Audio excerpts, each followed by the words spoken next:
Secondary evidence, first meaning secondary evidence mean other than primary evidence. Primary evidence के अलावा हर वो evidence जो उसकी कॉपी में, उसकी फर्दर फॉर्म में, उसकी सेकंड फॉर्म में पेश की जाएगी, वो सेकेंडरी एविडेंस कहलाएगी। Secondary evidence is documents include secondary evidence. कौन कौन से डॉक्यूमेंट्स हैं जो सेकेंडरी एविडेंस के अंदर इंक्लूड हैं, जो सबमिट करवाए जा सकते हैं कोर्ट में, जिनकी एडमिसिबिलिटी, जिनकी अथॉरिटी, जिनकी वैल्यू कोर्ट के अंदर ऐसे ही कंसीडर की जाएगी जैसे प्राइमरी एविडेंस की होती है, जैसे वो प्राइमरी एविडेंस कोर्ट के अंदर सबमिट करवाई जाती है जिसकी लॉ ने परमिशन दी है। फर्स्ट, सर्टिफाइड कॉपी और अटेस्टेड कॉपी। आप जितने भी, अगर आपका किसी कोर्ट के अंदर कोई वास्ता पड़ा, जब आप कोर्ट की जजमेंट को देखते हो तो वो जजमेंट फोटो कॉपी होती है। वो ओरिजिनल जो कोर्ट ने लिखा होता है फैसला, वो फैसला नहीं होता, बट उसको कोर्ट से सर्टिफाइड किया जाता है, उसको अटेस्ट किया जाता है कि वाकई ही ये कोर्ट की निगरानी में इस कॉपी को निकाला जा रहा है और इसकी अटेस्टेशन होती है कि वाकई हम जानते हैं कि ये इसकी कॉपी हम ही करवा रहे हैं, और इसके ऊपर वो अपनी कोर्ट अपनी मोहर लगाती है, अपने सिग्नेचर करते हैं जज साहब, या जो भी अथॉरिटी उसको इशू कर रही है वो अपने सिग्नेचर करती है। तो डेट मीन सर्टिफाइड कॉपी। या इसके अलावा फॉर एग्जांपल में आप किसी अपने यूनिवर्सिटी में, अपने अदारे में जब फीस सबमिट करवाते हो, तो जो एडमिशन ऑफिस है या जहाँ पर आप फीस सबमिट करवाते हो, उसको आप 10,000 या 20,000 रुपये के इंस्टॉलमेंट पे करते हो। उसके पास एक बुक बनी होती है, नोटबुक उस स्पेसिफिक डिपार्टमेंट की, उसके अंदर 2 कार्बन कापीज़ रखी होती हैं, 3 पेजेस ऊपर नीचे। फर्स्ट पेज के ऊपर वो अमाउंट लिखता है कि 10,000 आपने सबमिट करवा दिया। उसको सबमिट करवाने के बाद डेट और टाइम मेंशन की जाती है। ओरिजिनल वो अपने पास रख लेते हैं, और जो उसकी सेकंड कॉपी है, सेकंड जो उसके नीचे बनी होती है, वो आपको दे दी जाती है, और थर्ड कॉपी वो बैंक में भिजवा देते हैं। तो ये तीनों कॉपीज़ जो सर्टिफाइड हैं, जिसके ऊपर उन्होंने सिग्नेचर किए हुए हैं, अपनी मोहर लगाई होगी, अपनी अटेस्टेशन दी होगी, ये तीनों कॉपीज़ ऐसे ही डील की जाएंगी जैसे प्राइमरी डॉक्यूमेंट्री एविडेंस है। जैसे ये प्राइमरी डॉक्यूमेंट्स है, ये सेकेंडरी एविडेंस को वही अहमियत हासिल होगी जो प्राइमरी एविडेंस को अहमियत हासिल है, जो प्राइमरी डॉक्यूमेंट को अहमियत हासिल है। Copy made from the mechanical process, ऐसी कॉपीज़ जो मैकेनिकल प्रोसेस के जरिए बनी होंगी, जिनके अंदर मैकेनिकल प्रोसेस के थ्रू एक से ज़्यादा कॉपीज़ बनाई जाएंगी, वो भी सेकेंडरी एविडेंस एडमिसिबल होगी before the court as a primary document, primary evidence.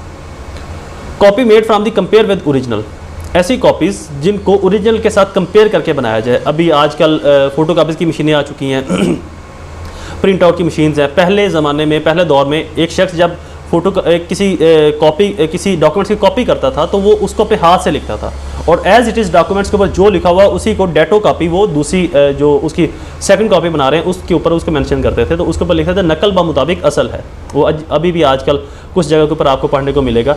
तो वो जो कंपेयर विद ओरिजिनल के साथ मिलाकर बनाई जाती है, जो ओरिजिनल के साथ कंपेयर करके दूसरी कॉपी एज ए डॉक्यूमेंट बनाई जाती है, वो भी एडमिसिबल होगी before the court as a primary evidence, primary document. Proof of secondary evidence, generally जो सेकेंडरी एविडेंस है वो एडमिसिबल नहीं होती before the court, but in some exceptional circumstances secondary evidence को कोर्ट में प्रूफ किया जा सकता है, जहां पर लॉ परमिशन देता है, जहां पर लॉ अलाउ करता है कि इन सर्कमस्टांसेस में आप ये डॉक्यूमेंट्स को, सेकेंडरी एविडेंस को कोर्ट के अंदर प्रोड्यूस कर सकते हो, कोर्ट में मुहैया कर सकते हो, और कोर्ट इनको as a primary evidence deal करेगी, बट आफ्टर कॉरबोरेशन। अब नेक्स्ट क्वेश्चन कि सेकेंडरी एविडेंस क्यों दी जानी चाहिए, क्यों दी जाती है, इसकी ज़रूरत क्यों पेश आती है, ओरिजिनल डॉक्यूमेंट्स ही क्यों नहीं सबमिट करवाए जाते कोर्ट के अंदर। तो इसकी कुछ रीजंस हैं। फर्स्टली कि डॉक्यूमेंट्स जो ओरिजिनल है वो आपकी पोजेशन में नहीं है, वो किसी ऐसे शख्स की पोजेशन में है जो आपके इख्तियार में नहीं है, जो आपके अगेंस्ट है, जिसको डॉक्यूमेंट्स कोर्ट के अंदर पेश करने से उसको नुकसान होगा, तो वो पोजेशन उस डॉक्यूमेंट्स उसके पास है। लाइक वो शख्स आपका लैंडलॉर्ड हो सकता है, आप एक टेनेंट हो, एक किराएदार हो, तो जो ओरिजिनल स्टाम्प है वो उस शख्स के पास है, तो अब आप उसकी कॉपी को सबमिट करवाओगे, तो इसलिए उस कॉपी को सबमिट करवाया जाता है कि मेरे पास ओरिजिनल नहीं है, वो मालिक मकान के पास है, मेरे पास ये कॉपी है, मैं इसको सबमिट करवा रहा हूँ, आप इसको लेकर इस केस को आगे प्रोसीड करें, तो आप इससे डॉक्यूमेंट्स मंगवा सकते हैं। जारी बात है, जो उसका मैकेनिकल प्रोसेस के जरिए वो कॉपी बनी है, या फोटो कॉपी के जरिए बनी है, या वो एक प्रिंट आउट के जरिए निकली है, तो उसको वो असल बामुताबिक नकल होगा ना। अब एक प्रिंटर, एक मैकेनिकल प्रोसेस, एक मशीन जो है उसको उसके अंदर चेंजिंग तो नहीं कर सकती, वो तो एज इट इज़ ही होगा। तो इसलिए ऐसी primary evidence, secondary evidence court के अंदर प्रोड्यूस की जा सकती हैं जहां पर डॉक्यूमेंट्स ओरिजिनल आपके पास नहीं है, ये लॉ परमिशन ग्रांट करता है। दूसरी चीज़, वो शख्स पाकिस्तान में या आपके मुल्क में नहीं है, वो इंडिया में मौजूद नहीं है, वो किसी और स्टेट में है, किसी और मुल्क में वो शख्स रहता है, पाकिस्तान में नहीं आ सकता। तीसरी, वो शख्स, उस शख्स के ऊपर पाकिस्तान का लॉ इम्प्लीमेंट ही नहीं होता। लाइक वो पाकिस्तान के जो अब वो फाटा के एरियाज पाकिस्तान में जम हो गए, पहले वो पाकिस्तान के अंदर शामिल नहीं थे, तो वहाँ पर पाकिस्तानी लॉ अप्लीकेबल ही नहीं होता, उस शख्स को बुलवाया ही नहीं जा सकता अगर वो पाकिस्तान के अंदर मौजूद भी है या किसी मुल्क में मौजूद है। या वो शख्स कोर्ट में इसलिए पेश नहीं हो सकता कि उसकी एसएस में ही है, वो पहुंच नहीं सकता पाकिस्तान में, या वो इस मुल्क से बहुत दूर है, स्टेट से बहुत दूर है। तो ऐसे कुछ रीजंस के अंदर सेकेंडरी एविडेंस अलाउड की जाती है, सेकेंडरी एविडेंस सबमिट करवा दी जाती है कोर्ट के अंदर, कोर्ट उसको एडमिसिबल करती है, एडमिट करती है और as a primary evidence deal की जाती है वो evidence after corporation. Next secondary evidence की जो एग्जाम है ये कहाँ पर दी जा सकती है? Admission of documents. यहाँ पर प्राइमरी डॉक्यूमेंट्स की ज़रूरत नहीं पड़ती। जहाँ पर एक शख्स ने एडमिशन किया, एक फैक्ट को मान लिया और उस फैक्ट में वो अपनी फेवर में या अपने अगेंस्ट वो डॉक्यूमेंट्स पेश करता है और उसको इन ऑरल फॉर्म, इन डायरेक्टली वो उसको एडमिट भी कर रहा है, उसको एडमिशन भी कर रहा है कि जी ये मैंने किए हैं, और वो एविडेंस उसके अगेंस्ट जा रही है। तो ऐसी सूरत के अंदर जो सेकेंडरी एविडेंस डॉक्यूमेंट होगा उसको कोर्ट में पेश किया जा सकता है, एज ए सेकेंडरी एविडेंस को as a primary evidence deal किया जाएगा, जिसके ऊपर एडमिशन किसी शख्स ने अपना कर लिया, एडमिशन मेक कर लिया उसने। थर्ड इसकी किस्म है कि कहाँ पर सेकेंडरी एविडेंस दी जा सकती है? ओरिजिनल डॉक्यूमेंट्स लॉस और डिस्ट्रॉय।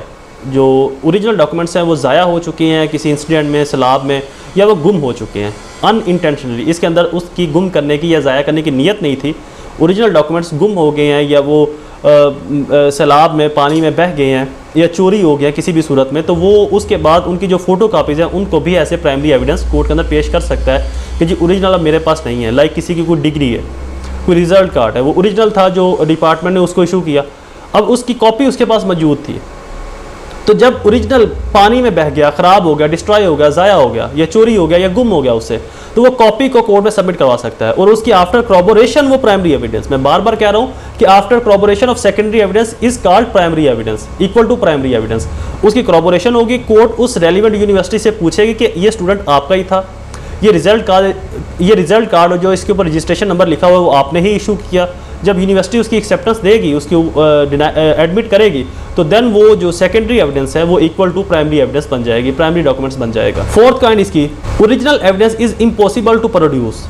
ओरिजिनल जो एविडेंस है, जो प्राइमरी एविडेंस है, उसको कोर्ट में पेश करना बहुत मुमकिन है, वो इतनी वजनी है या वो इमूवेबल है, उसको कोर्ट के अंदर लाना बहुत मुश्किल है। तो इस सूरत में भी सेकेंडरी एविडेंस को अलाउड किया जा सकता है। इस सूरत में वो डॉक्यूमेंट्स हो सकता है, वो कोई भी और एविडेंस हो सकती है फेवरेबल बाई प्लेंटिफ या डिफेंडेंट, किसी भी फेवर में कोई एविडेंस ऐसी हो जिसको कोर्ट के अंदर लाना बहुत मुश्किल हो, या वो डॉक्यूमेंट्स जो है वो उस स्टेट की मलकियत ही नहीं है, वो किसी और स्टेट की मलकियत है। जैसे कि सुप्रीम कोर्ट के अंदर कोई केस चले, मैं एक केस का हवाला नहीं दूंगा इसका, वो केस के जो डॉक्यूमेंट्स थे वो लंदन के थे, वो इंग्लैंड की बेसिकली वहाँ पर प्रॉपर्टी से डील करते थे, तो उनकी जो सेकेंडरी कॉपीज़ हैं वो सबमिट करवाएगी कोर्ट में लाकर, वो ओरिजिनल सबमिट नहीं करवाएंगे। तो ऐसे डॉक्यूमेंट्स जो किसी स्टेट की मलकियत ही ना हो, जहाँ पर लॉ की एसेस ना हो, उनको मंगवाना, उनको हासिल करना, तो ऐसी सूरत में भी सेकेंडरी एविडेंस कोर्ट में पेश की जाएगी, बट आफ्टर कॉर्पोरेशन उसकी अहमियत प्राइमरी एविडेंस के बराबर या प्राइमरी डॉक्यूमेंट्स के बराबर हो जाए। नेक्स्ट काइंड है original documents is public documents. जो ओरिजिनल डॉक्यूमेंट्स है वो पब्लिक डॉक्यूमेंट्स हैं, तो उनकी सेकंड काइंड भी सेकेंडरी डॉक्यूमेंट्स भी कोर्ट्स के अंदर पेश की जा सकती है।